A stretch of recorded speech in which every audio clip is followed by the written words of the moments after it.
Hello there, my name is Ben Walker, and with the help of Promise Yourself, I'm going to be talking about all the stuff that we're just not taught about at school. This can be from mortgages to renting to sharing to tax and debt and all this stuff that we don't really learn about but we do need to know. And today I'm talking about accounts. Now you may be wondering what exactly I mean by accounts, and I mean accounts for you to put your money in when you earn it. So there's a few different types and each one does something slightly different, but today I'm going to be starting off with a basic account. Now these offer all the essentials that you need for banking, such as an account and a debit card, without having a monthly fee. So they are quite popular because you don't need to go through rigorous checks to get a basic account. Now the next step up from that is a current account. Now they offer everything that you need, a wide range of banking services, while still not having a fee, and of course you get a debit card with them as well.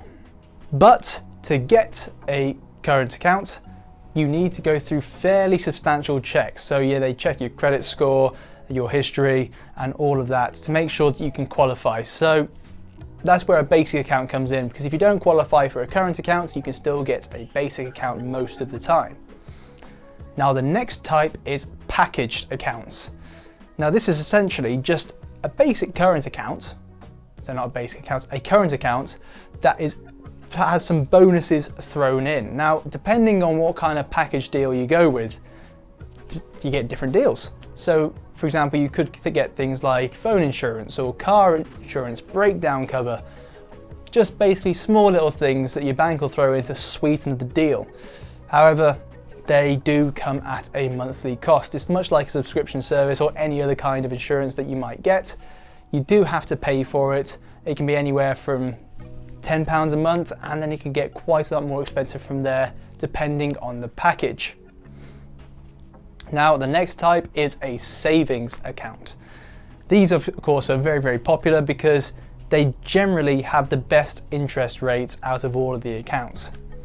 Now there's three different types of savings accounts. There's noticed or notice accounts, fixed rate accounts, and easy access accounts. So a notice account is fairly easy to use. Essentially, they offer fairly competitive rates, and then you have to give a set period of notice before you can withdraw money. So it's still fairly flexible. You can still get money out, and you normally get more competitive rates than an easy access. Now, a fixed rate account has a set rate of interest over the term of the savings account.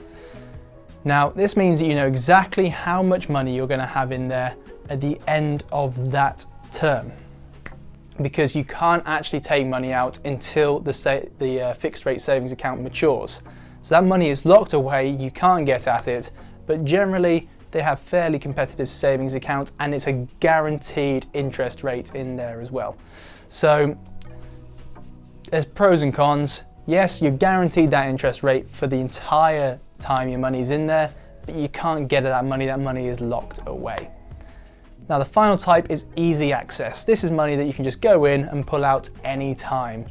So you don't have to worry too much about putting your money in there, and they have fairly competitive rates. They're not fantastic, they are variable, they go up and down, but they are fairly competitive. Now the next type is a student or graduate account. Now these accounts are much like current accounts, except they normally have a few extra things thrown in there as well. For example, some student accounts have quite a large overdraft facility that comes interest free. So I've seen one where it's up to £3,000 overdraft that's interest free.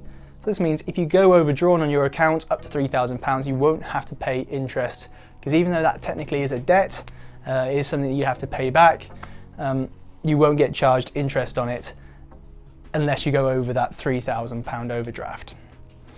They also throw other things in sometimes, like bus passes or something along those lines, vouchers, all these kind of things, just to sweeten the deal, so to say. But one thing to be wary of: when your student account graduates into it, well, when you graduate and it goes from a student account to a current account, there's no guarantee that that overdraft facility will still be interest free. If your account matures into a current account, you could suddenly be charged a whole load of interest on your overdraft. So make sure you read about what's happening, make sure you know if you have to pay off your overdraft or not, otherwise you could end up losing a whole load of money. Now, the final main type is a joint account. So this is great for when two people want to manage their finances together. Basically all you're doing is saying that, yep, I like this person, that person likes me, let's put the finances together. When you do that, both people have access to the finance, so you have to have some level of trust between the two of you. You can't just walk up to a stranger in the street and say, hi, do you want to merge finances with me? Because that generally won't work out well. You need some level of trust there, but you're also saying, yes, your credit history is going to be linked as well. So it can be risky, but as long as you know what you're getting yourself into, that's absolutely fine. And now you must be thinking, how do I open an account? Well, it's relatively easy. You just need some documentation. So normally you need two pieces of formal identification. One, such as a passport or driving license to prove who you are, and the second is to prove your current address. So a recent tax bill, rent bills, that kind of stuff that you can say, look, that's where I live, there's the proof. Now, from there, it's relatively easy. You can either apply for an account online, or you can go down to a local branch and say, hi, I want to open an account, please.